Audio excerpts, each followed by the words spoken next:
saya perempuan kurang kerjaan, mau cari nama lah, mau mungkin jadi calon anggota dewan lah gitu. Mungkin kami waktu di ludahnya mungkin bakalan cerita yang menarik, tendangannya bakalan kami ingat, dan tidak ada sih yang Pernah dilempar batu pernah gitu. dilempar. Serius?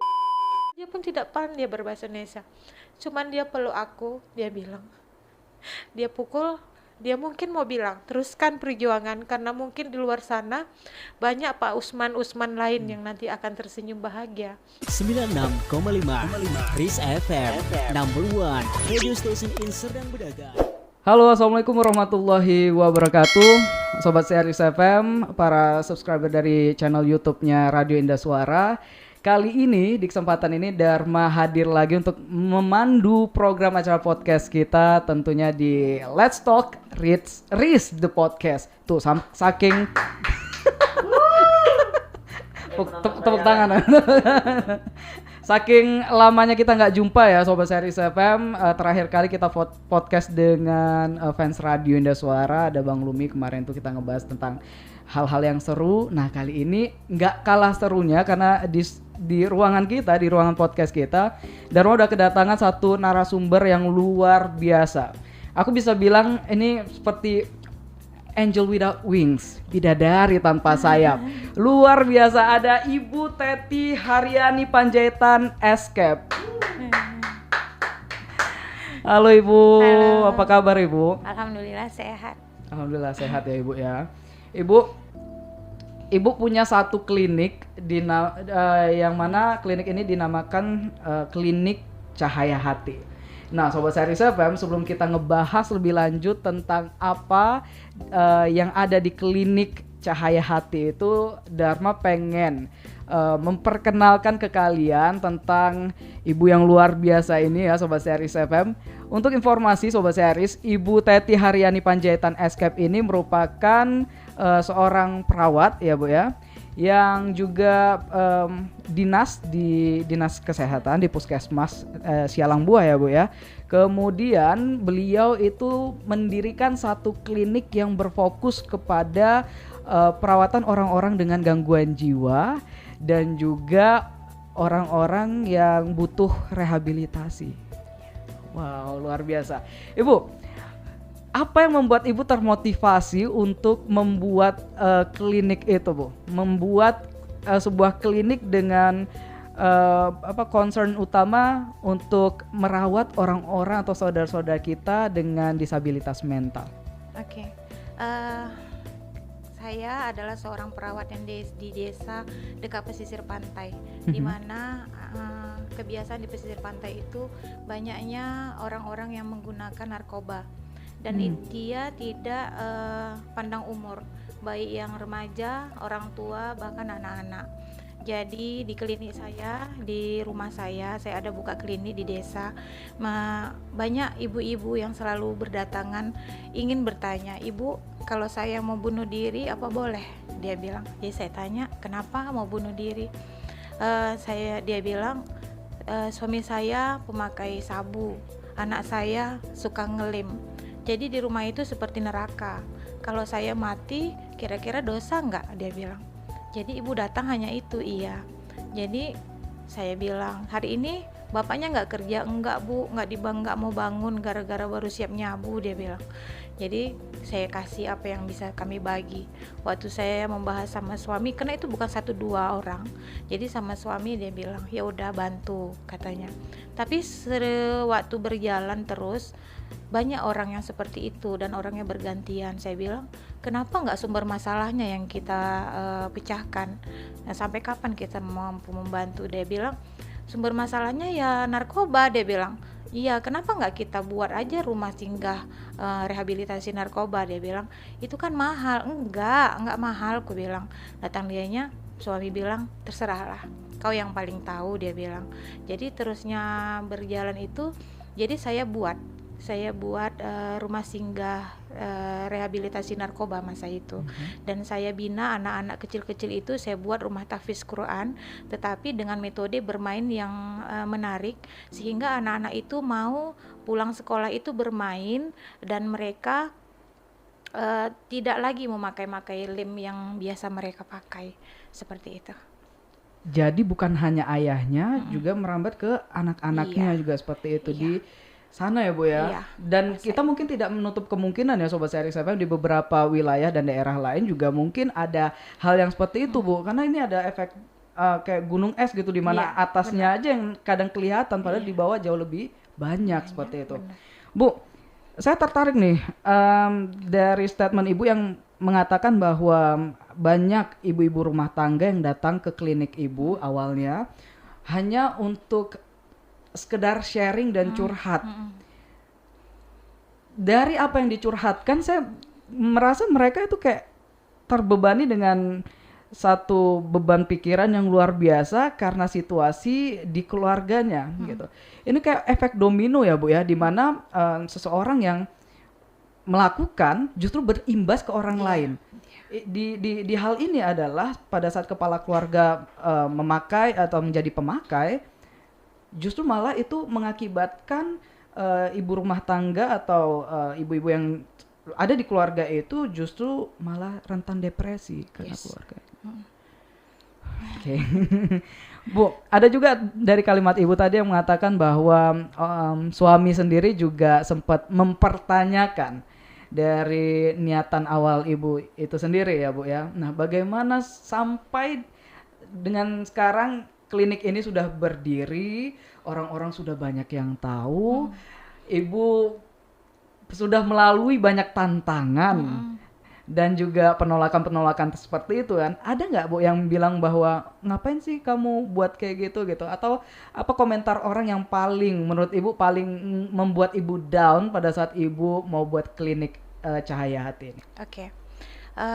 Mulanya saya tidak ada mau niat untuk buka klinik. Cuman saya punya ada kebiasaan, saya punya satu prinsip. Saat saya bahagia, orang di sekitar saya harus bahagia. Saat saya kaya, orang sekitar saya harus merasakan kekayaan saya.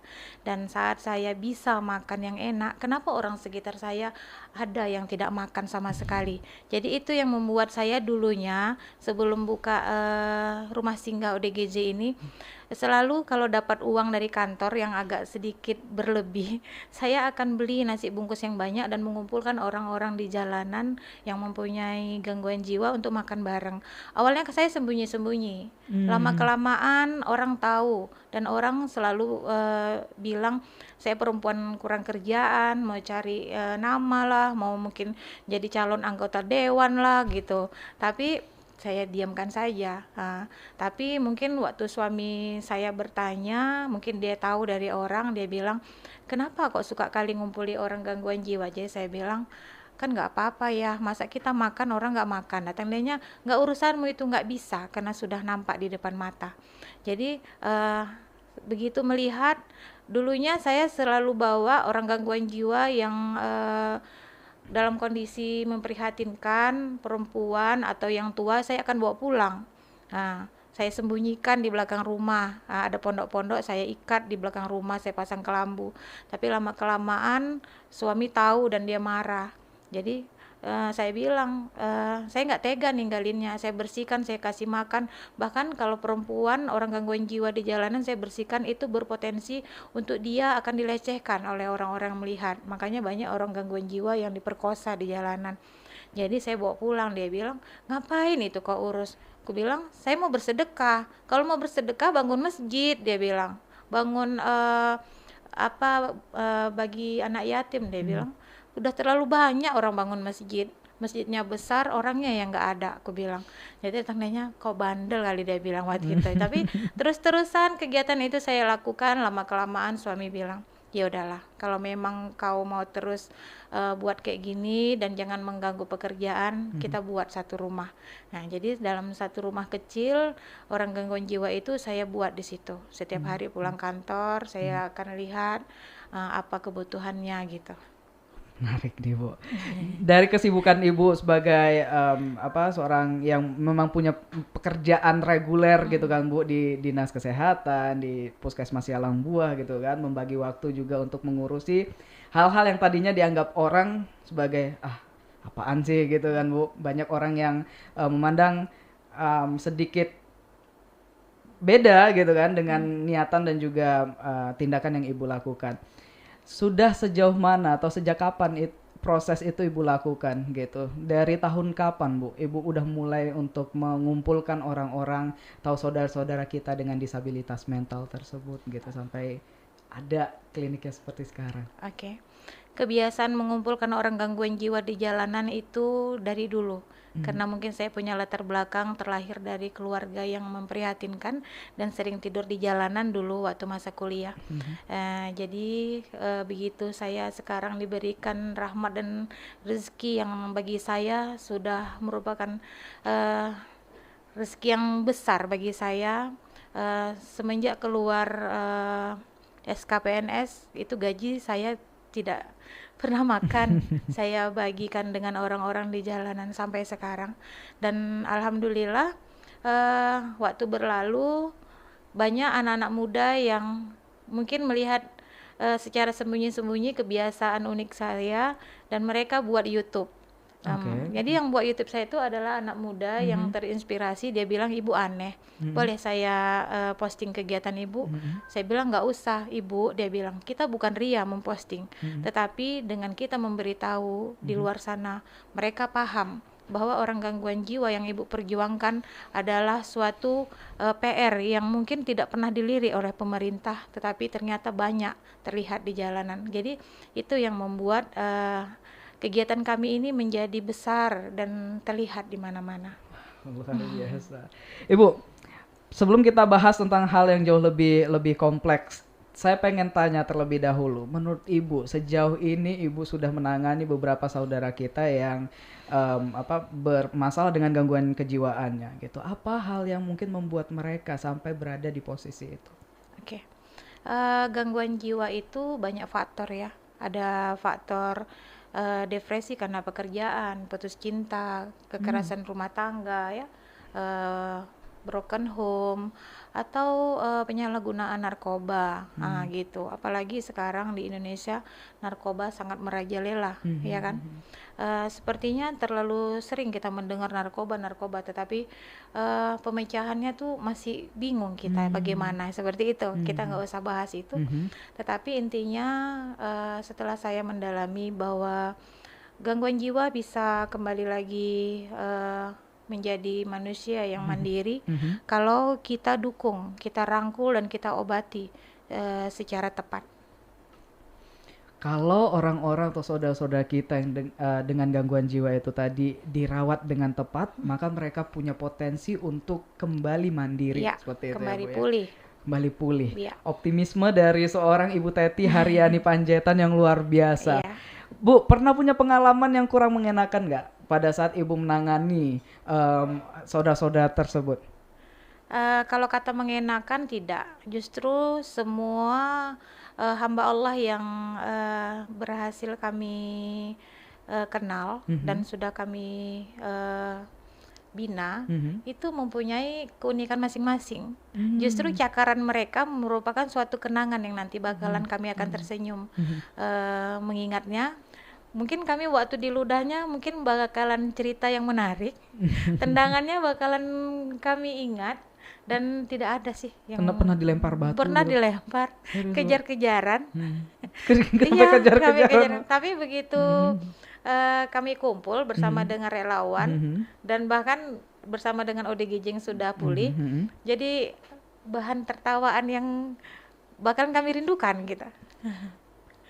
Proses dari seseorang yang Ibu kumpulkan tersebut, dari kondisi mereka yang mungkin terlantar dan lain sebagainya, sampai mereka itu bisa kembali mandiri, apa langkah-langkah yang Ibu lakukan ke mereka gitu? Penanganan apa? Mungkin dari pemirsa YouTube kita juga mungkin pengen tahu gitu, Bu, kok bisa sampai mereka itu bisa kembali mandiri dan sadar, punya kesadaran yang mungkin juga cukup untuk bisa melanjutkan kehidupan mereka, seperti itu ya, Bu ya. Apa hal-hal yang Ibu lakukan ke mereka, penerapan apa saja dari proses itu, Bu? Oke, setiap hari Jumat kami selalu meluangkan waktu namanya Jumat berbagi atau Jumat berkah. Jadi bersama dengan anak-anak relawan dan keluarga kami akan menyusuri jalan antara Serdang Bedage bisa sampai Siantar atau Serdang Bedage bisa ke Medan.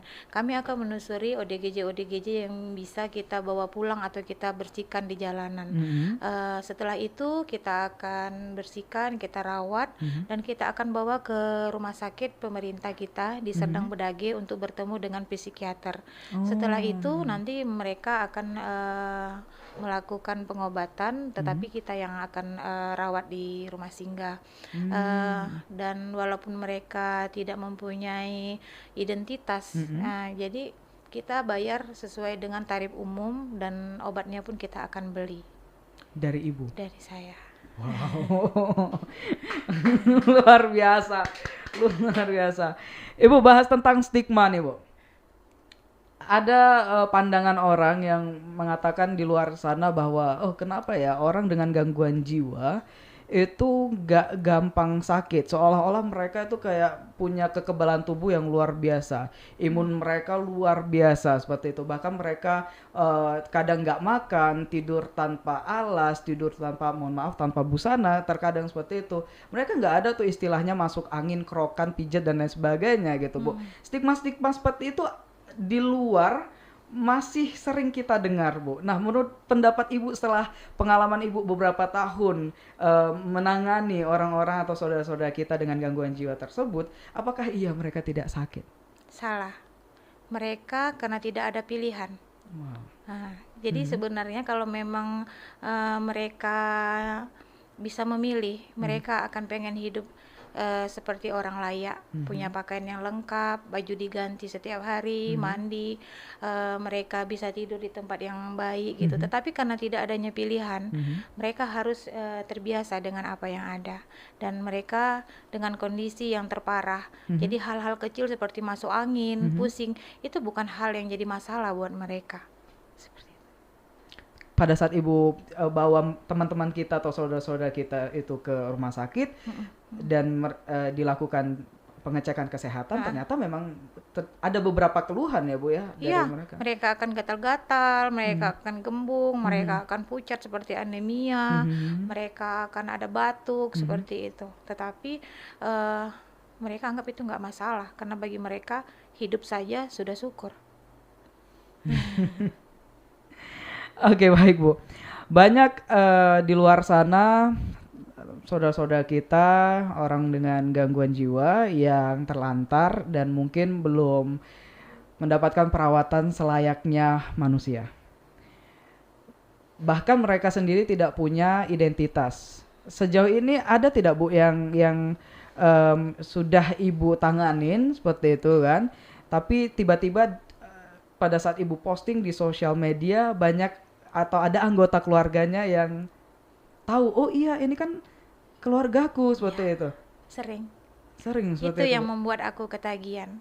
Jadi kalau saat orang bertanya apa kebahagiaan yang paling membuat kau terus bertahan dengan kegiatan seperti ini, saat mereka dijemput oleh keluarganya. Jadi aku lihat mereka bertemu, ada dulu seorang kakek bertemu dengan kondisi di celananya banyak belatung. Jadi jenggotnya yang panjang, kakinya yang bengkak, dengan napas terengah-engah. Aku bawa, dia tidak pandai berbahasa Indonesia. Jadi aku bertanya, dia nggak mengerti dan dia takut mungkin bakalan disakiti. Tetapi dengan sentuhan dan bahasa mata yang mungkin aku bisa bilang, kakek kita kawan. Ya, aku adalah kakek adalah aku, dan jangan takut, aku kawan.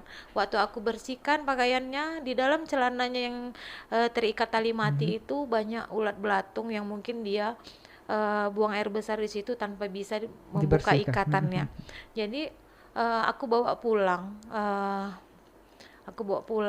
aku rawat bersama anak-anak, dan beberapa kali dia lari, tetapi tetap aku yakinkan kakek harus di sini daripada di jalanan. Begitu saya posting di YouTube, di Facebook, banyak orang yang bilang itu namanya Pak Usman. Itu 5 tahun kami cari hilang. Dia dulu adalah seorang dermawan yang menghibahkan tanahnya untuk sebuah madrasah. Tanpa dia kami mungkin gak sekolah, Ibu. Dia bilang, di mana sekarang kondisinya? Aku bilang dia sekarang di yayasan. Begitu dia dijemput, setelah sekian lama tinggal di rumah dengan mobil mewah yang diambil oleh para tetangga-tetangganya, baru kakek itu pulang. Sampai saat itu dia pun tidak pandai berbahasa Indonesia, cuman dia peluk aku, dia bilang, dia pukul, dia mungkin mau bilang teruskan perjuangan, karena mungkin di luar sana banyak Pak Usman lain yang nanti akan tersenyum bahagia. Karena itu aku terus berbuat, dan itu merupakan suatu kebahagiaan yang bagiku tidak bisa terbeli. Luar biasa, you have such a really pure heart, Sobat Series FM. Ibu Teti luar biasa. Ternyata itu mematahkan stigma juga di masyarakat yang mungkin beranggapan bahwa terkadang orang-orang atau saudara-saudara kita dengan gangguan jiwa sengaja dibuang oleh keluarganya. Nah, kalau menurut Ibu sendiri, apakah memang ada seperti itu? Karena di luar juga kadang kita melihat mereka itu fisiknya secara casing mereka manusia, tapi mereka tidak dimanusiakan. Bahkan ada yang sampai dipasung beberapa tahun gitu kan. Kemudian ada beberapa penanganan yang sangat tidak manusiawi seperti itu, Bu. Nah, apakah memang seperti itu?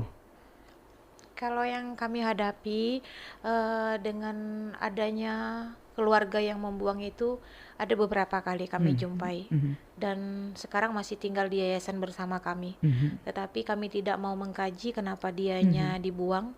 Intinya bila dia di jalanan makan sampah, kami akan pungut, karena saya memang berniat yayasan saya itu harus bisa dimanfaatkan oleh orang-orang yang tidak punya pilihan mau hidup di mana. Seperti itu. Dan kalau memang adanya dipasung, sekarang tidak boleh ada pemasungan, dan itu yang selama ini saya sadarkan ke orang bahwa ODGJ itu bisa sembuh. Dan setelah kegiatan kami ini, sudah banyak orang-orang yang terpasung mau dilepas pasung oleh keluarganya, karena mereka yakin bahwa keluarganya yang sudah kita obati sudah bisa untuk tidak seperti dulu lagi dengan pengobatan yang teratur.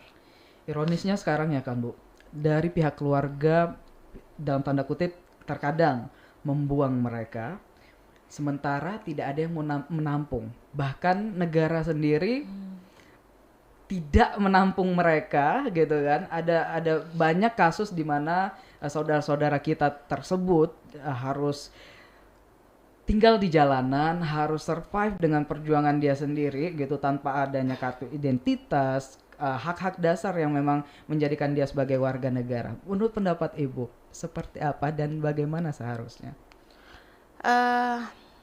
Saya tidak mau membahas seharusnya apa yang dilakukan oleh pemimpin Indonesia ini, tapi saya bersyukur saya berada di sebuah kabupaten Serdang Bedagai yang mungkin masih banyak pemimpin-pemimpinnya yang berhati nurani, dan setiap para anak binaan kami yang mayoritas tidak mempunyai identitas, sementara dia harus dirawat secara intensif di rumah sakit, tetapi kebaikan dari pimpinan-pimpinan kami di Serdang Bedagai ini bisa mempermudah mereka untuk mendapatkan pelayanan sebaik-baiknya.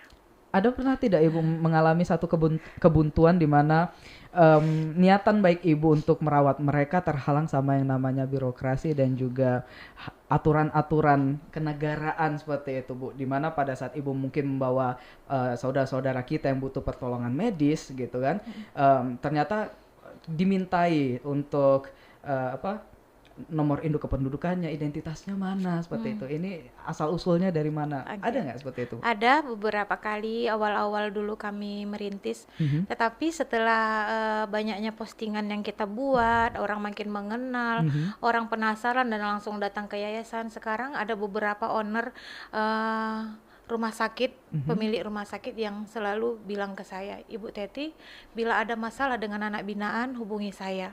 Saya pemilik yang tidak akan pernah bertanya mana identitas ini, dan biayanya sepenuhnya kami yang tanggung. Ternyata masih banyak support Masih luar banyak. biasa ya Bu ya yang diberikan oleh orang-orang yang tadinya mungkin kita anggap bahwa kita mungkin terlalu naif di mana kita menganggap orang lain tidak peduli karena memang di luar sana banyak yang tidak peduli. Ternyata enggak ya Bu ya. Nah, support yang begitu besar yang luar biasa itu datang dari mana saja Bu? Saya tidak tahu dari mana. Intinya media yang kami pakai, Facebook, YouTube, aplikasi apa saja yang orang bisa lihat, nanti langsung akan hubungi kontak kami, Ibu Teti, kami pengen lihat anak binaan Ibu. Saat melihat, bisa bercerita, bisa tertawa, dan mungkin melihat anak binaan kami, mereka kembali bersyukur. Ternyata aku jutaan kali lebih beruntung dibandingkan mereka-mereka, membuat mereka selalu bilang, Ibu Teti, terus semangat, dan yakinlah pasti nanti Allah akan datangkan orang-orang baik yang rindu dengan kegiatan seperti ini untuk bersama dengan Ibu. Dan itu yang membuat kami terus yakin, walaupun kami pernah sesekali mengalami tidak tahu bagaimana pendanaan ini, tapi Allah terus kirimkan orang-orang baik yang ingin terus berbagi. Oke. Berapa kali mengalami kebuntuan tapi dengan optimisme yang luar biasa, pada akhirnya semangat itu kembali lagi ya Bu ya. Nah, sejauh mana progres atau pencapaian serta apa namanya ya, maksudnya hal-hal yang berubah gitu dari awal Ibu merintis sampai dengan titik sekarang, justru kan banyak perubahan gitu kan Bu. Sejauh mana perubahan itu sampai sekarang? Kalau perubahan dari bangunan, dulunya satu bangunan, sekarang bangunannya alhamdulillah sudah lumayan besar. Dulu mungkin saya hanya bisa memberi uang jajan relawan satu orang, sekarang relawan kita sudah ada beberapa, dan sekarang sudah ada mahasiswa-mahasiswa yang ingin terus ikut berbagi dan bergabung. Juga ada dokter-dokter yang ingin terus juga ikut berbagi bersama kita, dan sekarang kita sudah ada psikiater yang selalu ingin membantu kita guna untuk mempermudah diagnosa pengobatan pasien. Nah, menarik Bu.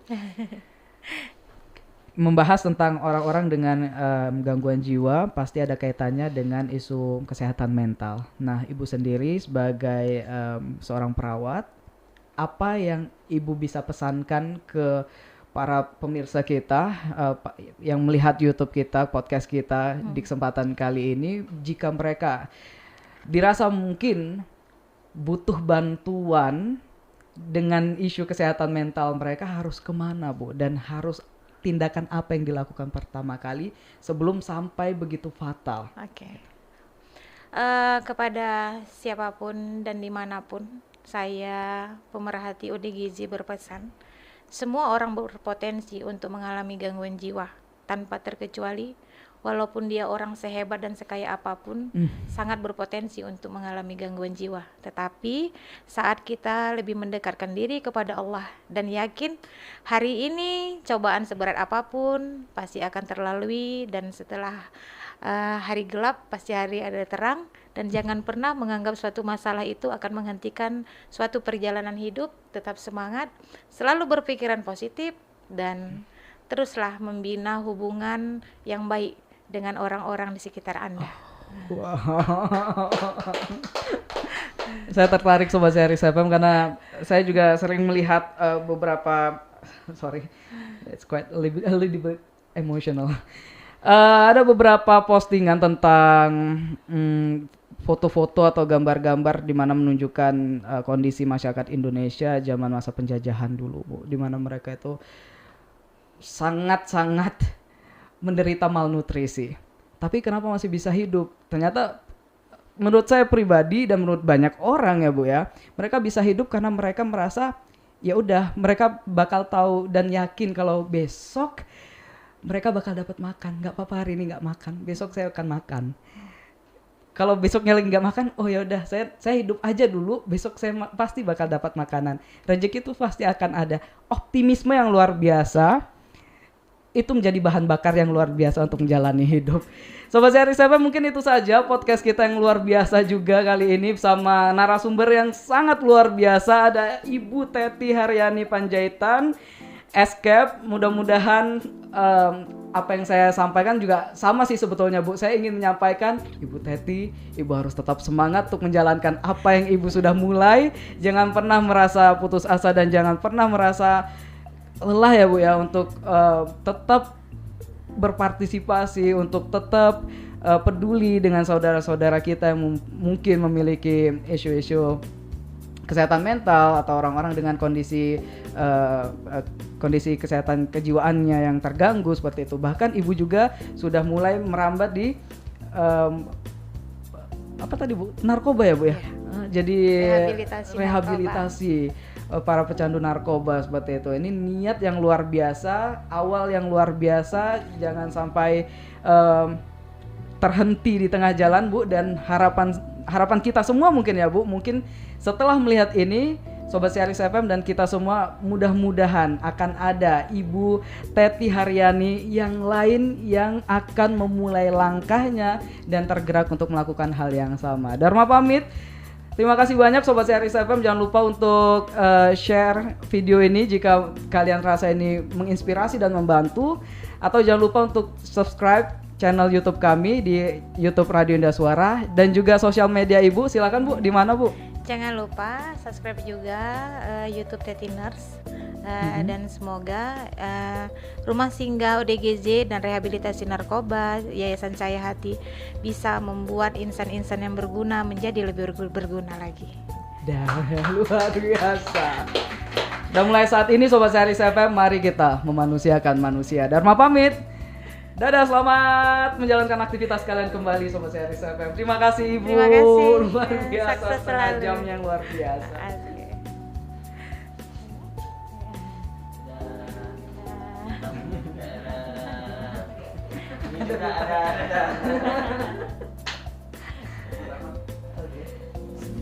Koma 5 Riz FM, number one radio station in Serdang Bedagai.